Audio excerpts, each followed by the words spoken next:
excited! Wala, naiyak ako. Traffic, okay. Oh my God, grabe! Namiss ko to!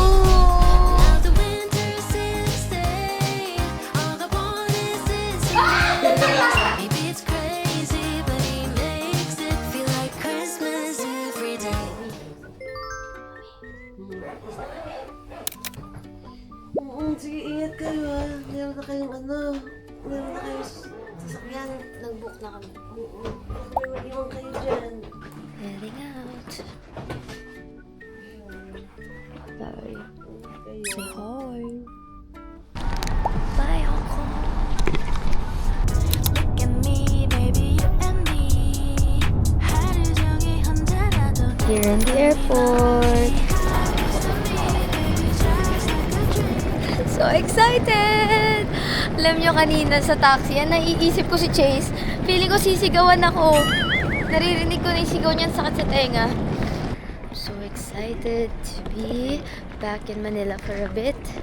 Ang dami kong gustong kainin. Pero feeling ko pinaka-priority ko is munggo. Munggo and ano bang masarap. Gusto ko kumain sa Deo Gracias. Yun ka rin pala dito.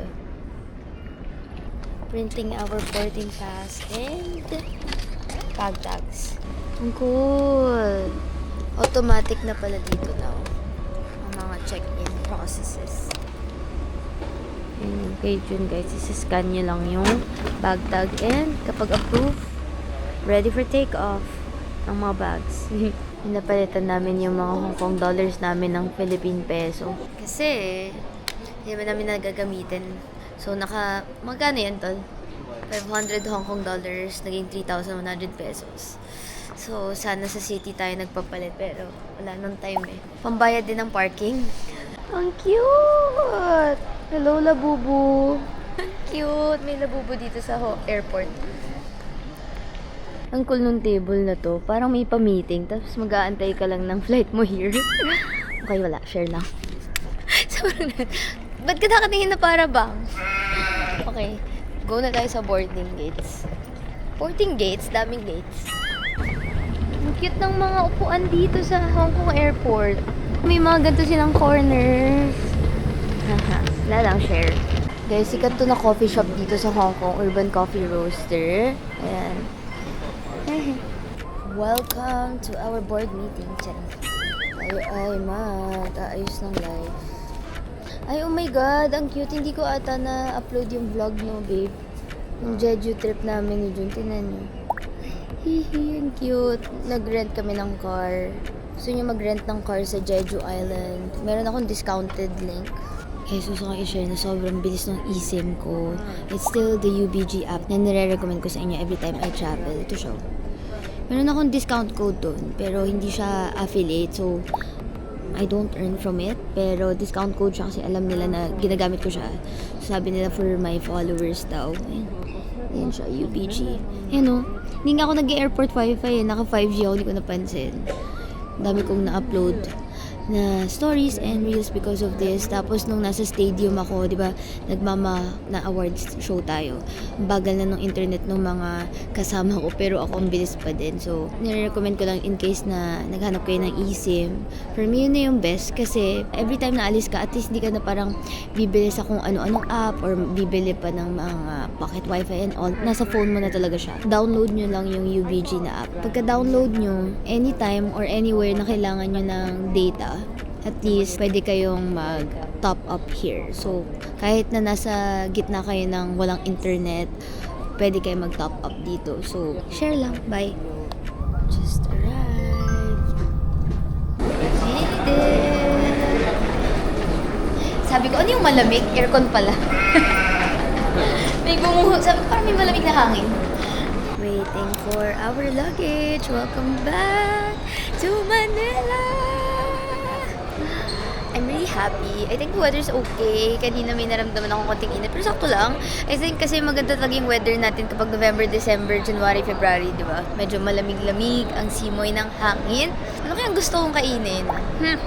So kung kumain ng Filipino food, definitely. Every time naman na nasa ibang bansa tayo, local food dapat ang kinakain natin. Para, alam mo yun, wala lang, local food. Kasi doon mo talaga yun Basta ang daming dahilan. So, iniwan ni mommy tsaka ni daddy yung car para magamit namin. Pinark nila dito sa NAIA. Pinicturean niya lang kung saan niya na-i-park. Actually, sobrang swerte kasi hindi talaga super planned na pumunta si mommy sa Hong Kong. Hinelp niya lang talaga ako so napalipad siya. Tapos nag-extend siya mag-isa niya. As for me, I'm gonna fix my life here first. Alam mo kung anong nakakatawa kay daddy sa pag-send niya ng picture ko sa niya pinark? Lahat ng poste dito, B1 yung nakalagay. So, paano ko kaya huhulaan? Aling part ng B1 yung sobrang funny. Iniisip na nga namin ni John, paano kami gagalaw? Yung mga errands pa naman natin, mas malapit sa airport kaysa sa bahay namin. So, ayan na! So, the plan is, magre-rent kami ng car or hihiram kami ng car. Kasi ang hassle na babalik kami para kunin yung kotse, di ba? O buti na lang iniwan nila dito yung car. Oh my God! Na-miss niyo ba? Okay, kasha. In fairness, sobrang smooth ng experience namin sa airport today. Wala masyadong tao, parang yung carousel bag, tayo lang. Oo. Isang flight lang yung nag-land, parang feeling ko doon. Oh my God! Oh my God! Sobrang feels. Ito pa rin yung amoy ng kotse. Hindi ko alam kung masasad ako or what. Thank you po. Thank you. Priorities. Order ka pagka-land, we ordered yung favorite naming ice cream, which is yung Mary Moo. Pop Marts and Malos. Pop Rocks and Pop Marts. Pop Rocks and oh my God, babe, sobrang grabe. Some things just never change. Alam mo yung parang ang dami na nangyari sa life ko. Wala, naiyak ako. Hindi mo na-miss. Parang ang sad. Ito pa rin yung kotse and all. Naiyak na ako. Okay, bye. Sobrang nostalgic niya. Wow! Welcome! Magkano? 1105. Saya namin may laman yung RFID ni Mami. My God, grabe! Na-miss ko to! Saks lang. Huwag tayo magsalita ng tapos. So far, so good lahat. Sobrang smooth ng airport today. Yung friend ko from Korea, umuwi rin siya kasi parang term break nila sa school. Sabi niya gulong Ay, kakasabi mo lang. Kakasabi ko lang. Masaya mo eh. Traffic. Okay, first stop of the day, we're heading to Mega Mall kasi Uniqlo is giving us some GCs to pull out some items for winter. So, thank you so much to Uniqlo. Isa to sa mga pinunta ko dito kasi hindi pwede mag-pull out sa Korea. Dito talaga. So, thank you. Marami tayong gagawin. Punong-puno. So, let's go. Grabe, traffic na pala ang skyway natin ngayon, guys. Ano man sasabihin ko, nalagpasan namin yung exit namin. Hindi na namin alam. Kabisado namin to dati. Sorry. Pagkasabi ko na exit tayo Magallanes, tinunod yun. Ayan, no? Magallanes. Lumagpas na. Oh, wow. Alright. Ayan. Grabe! Welcome to Manila! Life update. Sobrang traffic!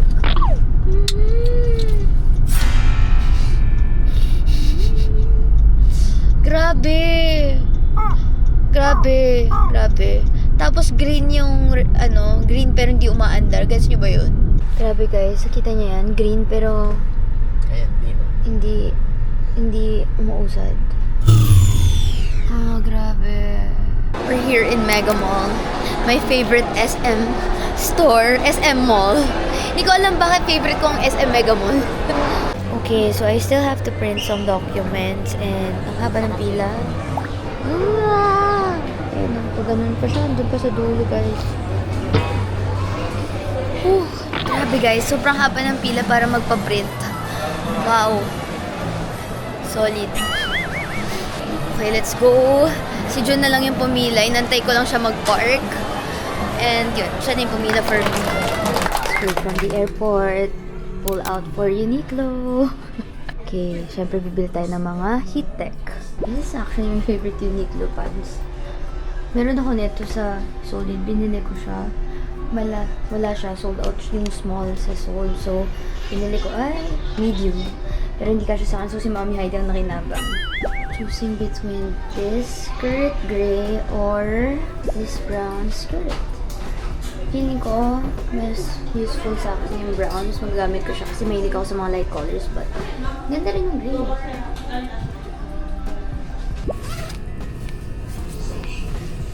Ooh.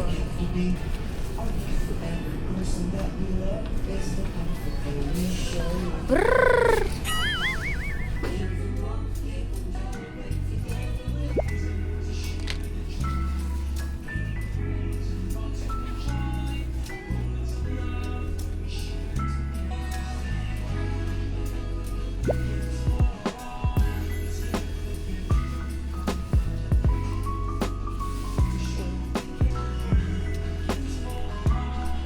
Ngayon kinikas sa...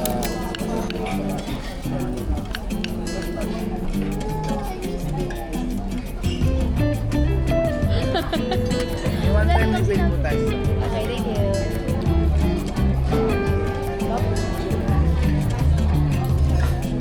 Time check. 2:50 p.m. and isa pa lang yung task na nagagawa natin. Parang feeling ko lang, if nasa Korea tayo, parang 3 p.m. pa lang tapos na lahat ng task ko. So, pangalawang task, we are heading back to Makati kasi ngayon pa lang pwede yung kailangan kong gawin sa Makati. And then after that, another task. So, for sure, hindi ko na magagawa yung iba kong kailangan gawin like magpa-notarize, mag-something-something ng mga documents and all. So, nakakasad lang kasi I only have this day. So, ganun talaga, no? Parang hindi kaya. Sadness, everything. Welcome to Vlogmas. Daily life talaga. Daily vlog. Ang saya nga mag-daily vlog eh. Kung ano lang talaga yung nangyari. Well, yun naman yung nangyayari sa vlogs ko madalas. Pero, di ba, syempre, kapag weekly vlogs, nakakapunta ka sa request nila. Like, ay, Ate Hazel, gusto ko sana makapunta ka sa Hand River. So, dadayuin ko yung Hand River minsan kasi may nag-comment.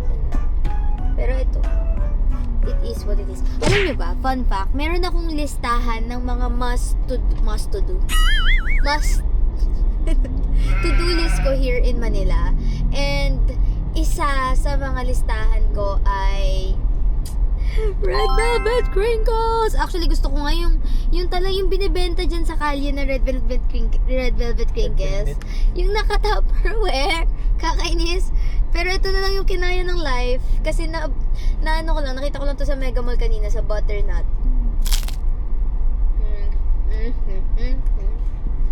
Nagbenta na rin ba kayo nito? Kasi nung college guys, nagbebenta kami nito for IGP ng orgs namin. Hindi ko alam, uso pa ba yun eh? Pero yes.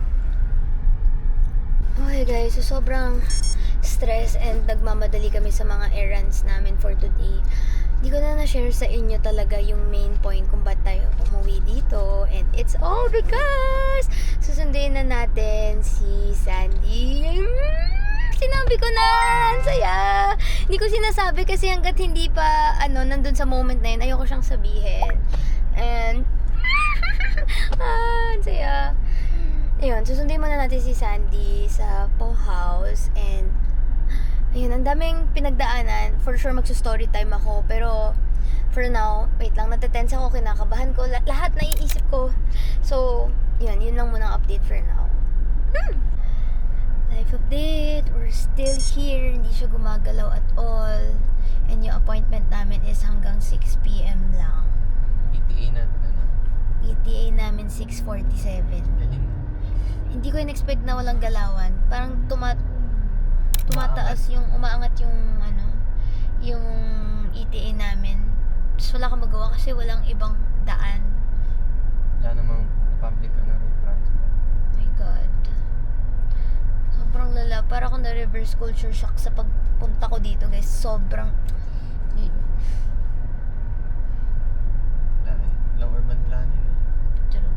Kinabi na tayo guys, yung schedule natin 5 p.m. dapat. Sobrang bait talaga ng Po House, as in Po House dito sa dito kami nagpapag-room before. Pero nung after namin magpag-room, sobrang nagandahan kami sa service nila tsaka sa store nila. Walang amoy. Gets nyo ba yun? Tapos, in-explain nung may-ari, na-meet namin yung may-ari nung time na nagpunta kami. Tapos sabi nung may-ari na nag-invest talaga sila sa ventilation and all blah blah blah. So dito namin pinet hotel si Sandy. Every 2 hours, 3 hours hours may update, yung poop ni Sandy, yung kainan ni Sandy, kung naubos niya, tapos winawalk nila si Sandy morning and evening, or parang Minsan minsan nagpipilit pa pati, talaga. oo, tapos meron silang pinagdadalahan kay Sandy na para Sandy makatakbo, ganyan. Sobrang grabe yung po house, guys. So, mamaya mag-explain ako sa inyo. Pero, nakabahan ako. Kilala niya pa kaya tayo? Pero nung nakita niya yung mommy ni June the first time after namin siya na pet hotel, sobrang happy niya. Pero kami lahat hindi namin siya pinuntahan. Okay naman yun, 'di ba? Better na hindi na lang makita. So kahit na sabi ko nung 'di ba umuwi ako one time after kong mag-move. Sabi ko pupuntahan ko siya, so sabi nila wag, better na hindi. Kasi baka, may separation anxiety. So talagang kahit si Mami, si Lourdes gusto dalawin, sabi ko wag na. Oh my God, kinukondisyon ko yung utak ko. Kasi nakakaya naman May ako. Oo, naiyak ka?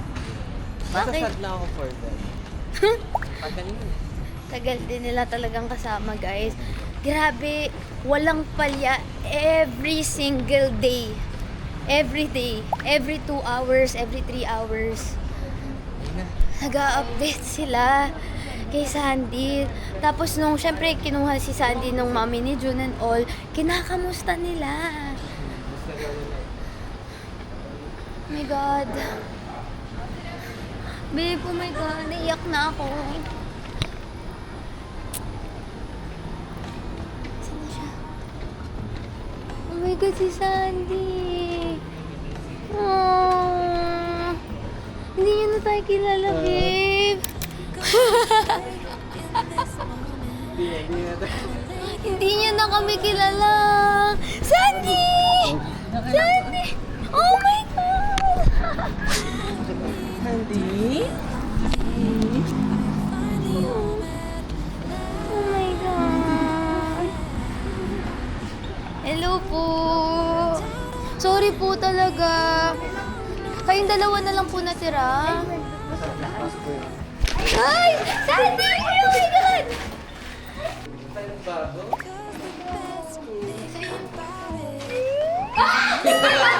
Ay! Ito po!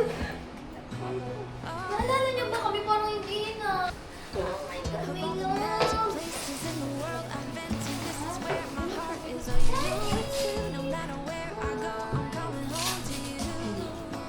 Wala nang ba kami?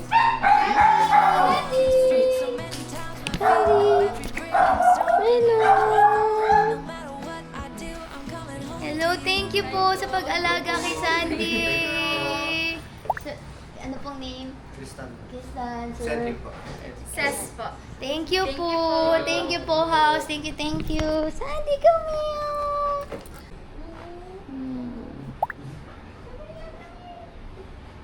Salamat po. Thank you po talaga. Ay, sana po magustuhan niyo po yung ginagala ni Sandy. Thank you rin po, ma'am. Thank you, sir. Thank you po. Thank you po. Ingat po. Bye po. Aww. Babay ka na, Sandy.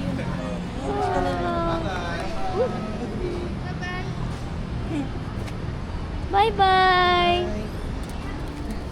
Bye-bye po. Mag-update po kami. Thank you po. Yun nga, super maiiyak si Madam Ses. Ang ganda. Bye-bye po.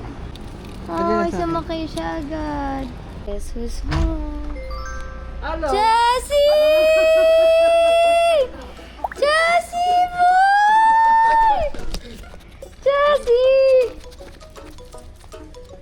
Inexamin ako. Jessie, come here. Hello! Hi, Daddy. Dapat magkikita kami ni Daddy sa SM. Ang nangyari, hindi na natuloy. Chase? No, wag ka lalabas. Ako, alam niya nandito siya. We're back home, guys. Hindi ko na kayo na-update. Mamaya na pinapakalma ko siya, guys. Kasi dala-dala natin si Sandy. And siloso to sobra. Time check, it's 9:53 p.m. 9:53 p.m. na. Chassis. Kasi tatakbo to sa labas, guys. Paano ba yan? Ay, di love ate. Chassis! Oh, hug. baka mag-away sila ni Sandy kasi guys. Chase! Chase, chill! Chassie! Yan na si Sandy. Sandy, say hi! Nakabahan ako pakawalan kasi guys, minsan si Chase, very territorial siya talaga na Doge. And masungit siya, super. Yan. So, nisip ko baka mag-away. Si Sandy, mabait si Sandy, pero pumapatol to kapag inaway siya, ganun. Parang, ganun. So, wag mo lang siyang aawayin. Ako na bahala. Ako na! Daddy, ako na! Sige. Habang may tinakot. Welcome back to me. Usapan natin, magkikita tayo. Hindi na ako kumabot. Hello. Welcome to the Philippines. Welcome to the Philippines. Sobrang traffic. Grabe ang traffic. Di ba? Totoo yung sinabi ko sa inyo nung sa Makati kayo, ganong oras kayo makakarating sa ano. Oo nga, sabi ko pa naman, hindi, kaya ko yan. Magkikita sana kami ni Daddy sa SM North. Hindi kami natuloy magkita kasi hindi ako mabot.